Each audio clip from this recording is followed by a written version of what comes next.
But the hoop-ho brought If and Harun to the steps at the water's edge.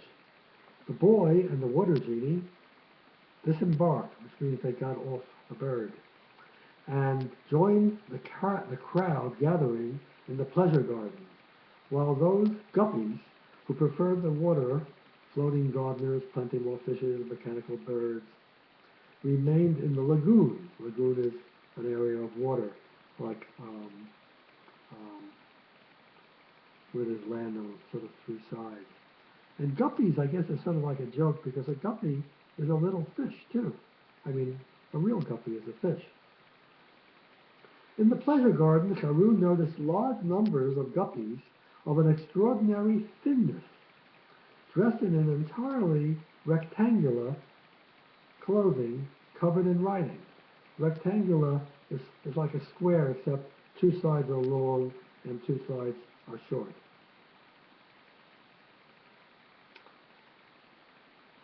Those, If told him, are the famous pages of Gup, that is to say, the army. Ordinary armies are made up of platoons and regiments and such like. Our pages are organized into chapters and volumes. A volume is like a book. Each volume is headed by a front or title page, and up there is the leader of the entire library, which is our name for the army, General Kitab himself. So this is sort of a funny thing. I mean, the army is made up of pages like in a book, and there's writing on them, and the army is called a library. I think he's trying to be funny, and I guess he's being a little funny. Up there was the balcony of the Palace of Gup, on which the city's important people were now assembling. It was easy to identify General Kitab, a weather-beaten, something that looks like the weather has really beaten it, old gent with a rectangular uniform made of finely tooled gold inlay leather of the sort Harun has sometimes seen on the covers of old and valuable books. Some of Abba's books are like that. You take a look at them. They have gold coloring and they're very fancy. Then there was the speaker, that is the leader of the chatterbox, that's the Knesset. A plump fellow who was even now talking unstoppably to his colleagues, his fellow Knesset members, on the balcony. And a frail, weak-looking, small, white-haired gentleman wearing a circle of gold and a tragic look. This was presumably King Chatterjee himself. The last two figures on the balcony were hard for Harun to identify. There was a young and at present extremely worked-up fellow with a dashing but somewhat foolish look to him, Prince Bolo, the fiancé, that means the person who's about to marry King Chatterjee's only child, his daughter, the Princess Batcheat. If whispered to Harun. If whispered this to Harun. And lastly, a person with a hairless head of quite spectacular smoothness and shininess, bearing on his upper lip a disappointingly insignificant, meaning tiny, mustache that looked like a piece of a dead mouse. He reminds me of Snooty Batu, Harun whispered to it. Never mind, nobody you know, but who is this fellow? So, just to make it clear what's going on here, the leader of the chatterbox, the Knesset, was talking to a small gentleman with a gold circle who was the king, and the other was a young fellow who was Prince Bolo, who was about to marry the king's only daughter, Princess Batcheat. In spite of whispering, he was overheard by many of the people now crowding together in the full pleasure garden. They turned in disbelief to inspect the stranger whose ignorance was so remarkable, and whose nightshirt was equally unusual. And Harun noticed that among the crowd there were many men and women who, like the man on the balcony, had smooth, shiny, and hairless heads. Like who do we know? Hmm. These people all wore the white coats of laboratory technicians, people who work in a science laboratory. And clearly the eggheads. Eggheads is another word for intellectuals, people who are very smart and have learned a lot. That's in English. Of P2C2 E-House, the geniuses who operated the machines too complicated to describe, which made possible the processes too complicated to explain. Are you, he began, and they interrupted him, for being eggheads, they were extremely quick on the uptake. We are the eggheads, they nodded, and then with looks on their faces that said, we can't believe you don't know this. They pointed at the shiny fellow on the grand balcony and said, he is the walrus. He's the walrus, Harun burst out astounded. But he's nothing like a walrus. Why do you call him that? A walrus is a big animal like a sea lion, that has huge tusks coming out of his mouth, or her mouth for that matter. It's on account of his thick, luxurious walnut mustache, one of the eggheads replied, and another added admiringly, look at it. Isn't it the best? So hairy, so silky smooth. But Harun began and then stopped when it dug him hard in the ribs. I suppose if you're as hairless as those eggheads, he told himself, even if that pathetic dead mouse on the walrus's upper lip looks like the greatest thing you've ever seen. That's funny. Remember that? It looks like a dead mouse and they think it's wonderful. And they're eggheads, but they're not that smart, are they? King Chatterjee raised his hand and the crowd fell silent. An unusual event in Cup City, where people just love to talk. The king attempted to speak, but words failed him, and shaking his head unhappily, he stepped back.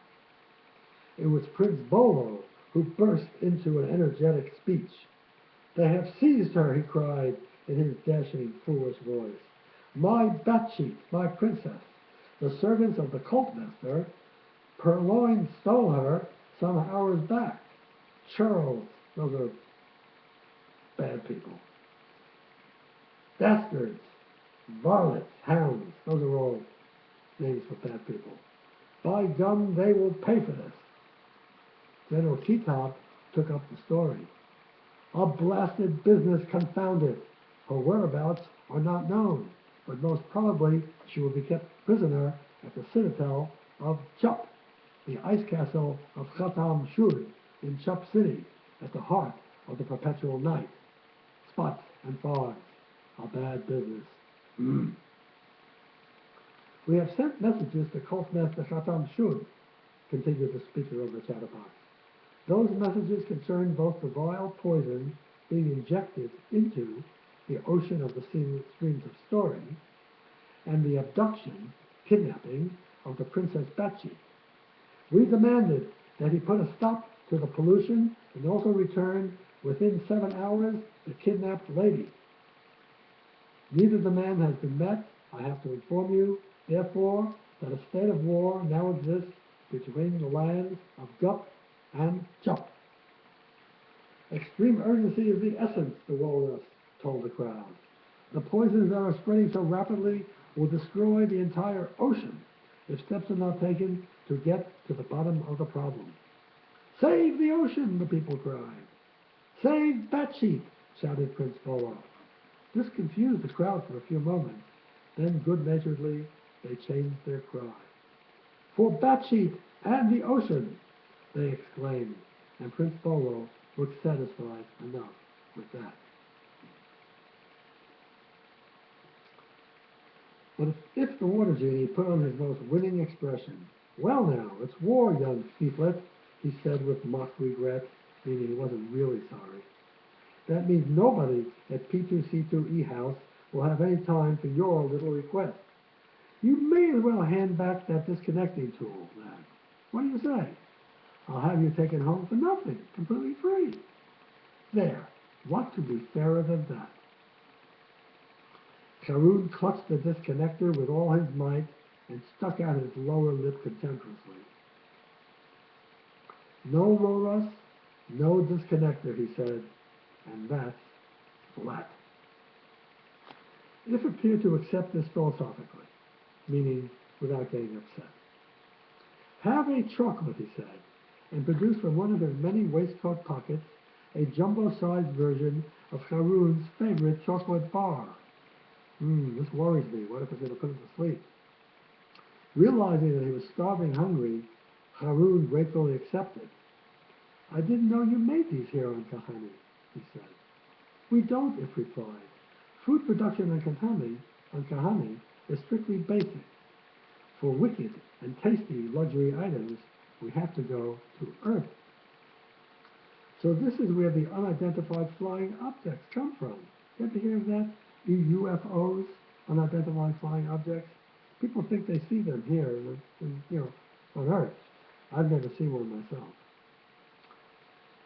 But Haroun is imagining that what they are the mechanical birds and whatnot from the land of Go. And that's what they've been after. They've been coming for snacks. Just then there was a small commotion on the palace balcony.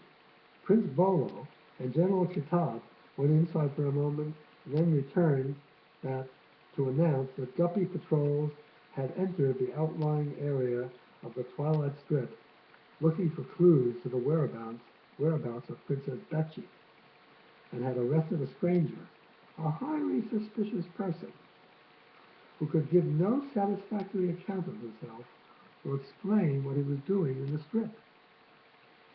I will question this spy before you all myself, shouted Bolo. And though General Kitab looked a little embarrassed by that idea, he did not argue.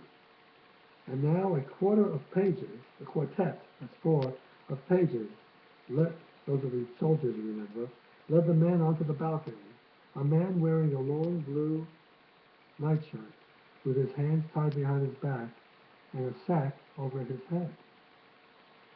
When the sack was removed, Haroun's mouth fell open, and the unfinished chocolate bar fell from his hand to the ground. The man standing and shivering on the palace balcony between Prince Bolo and General Kitab was Haroun's father, Rashid Khalifa, the storyteller, the unhappy Shah of Blah.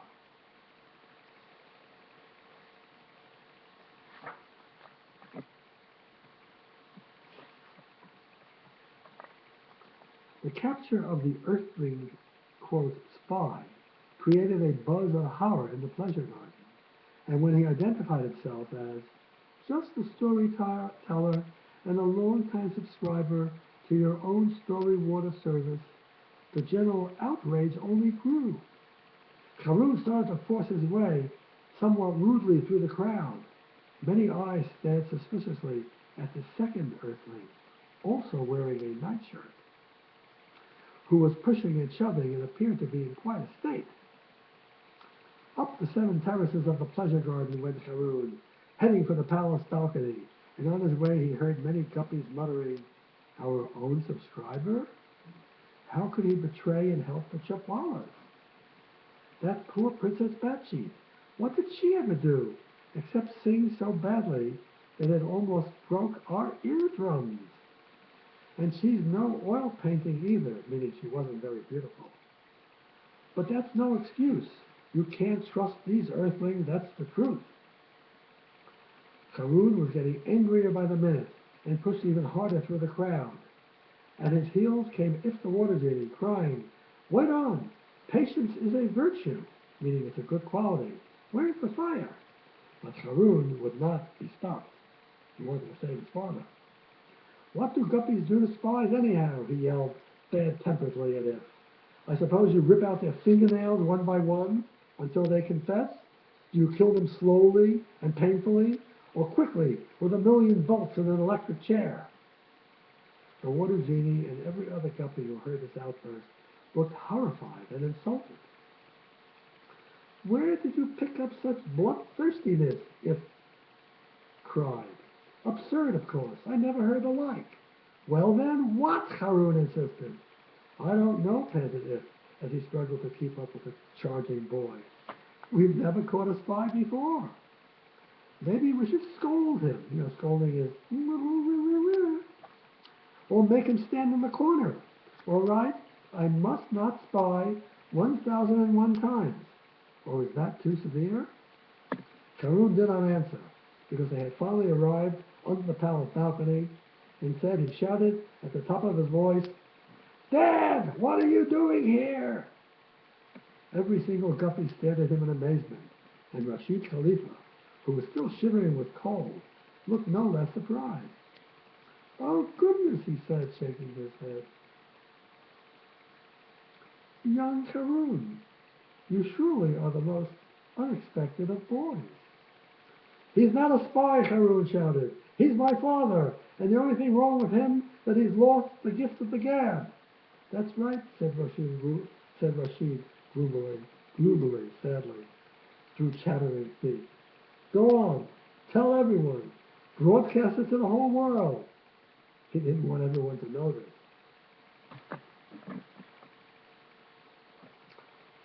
Prince Bolo sent one of his pages to escort Karun and If to the royal quarters at the heart of the palace.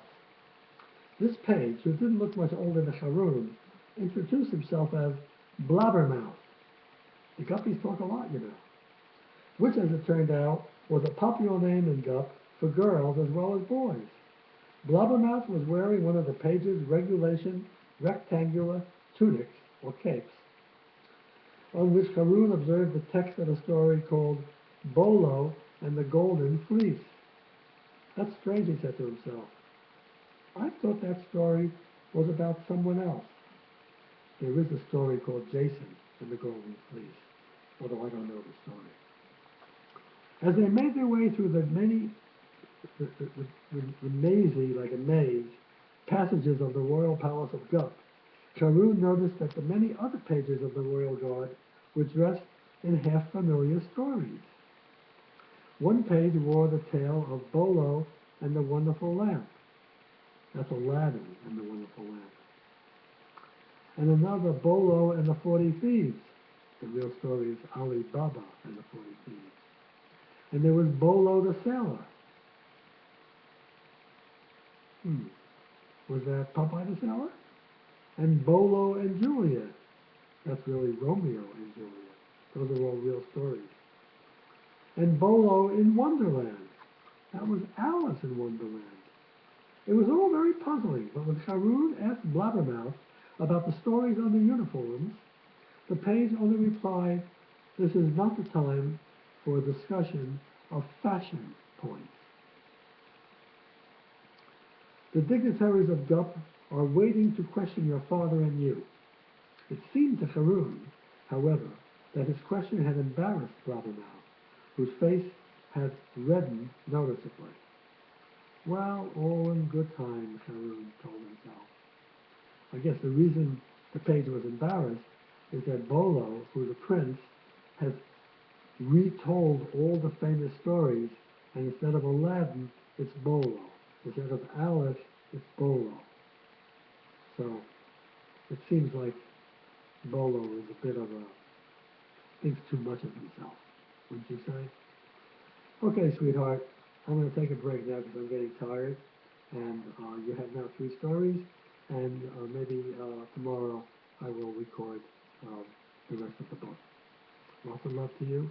I miss you very much, and I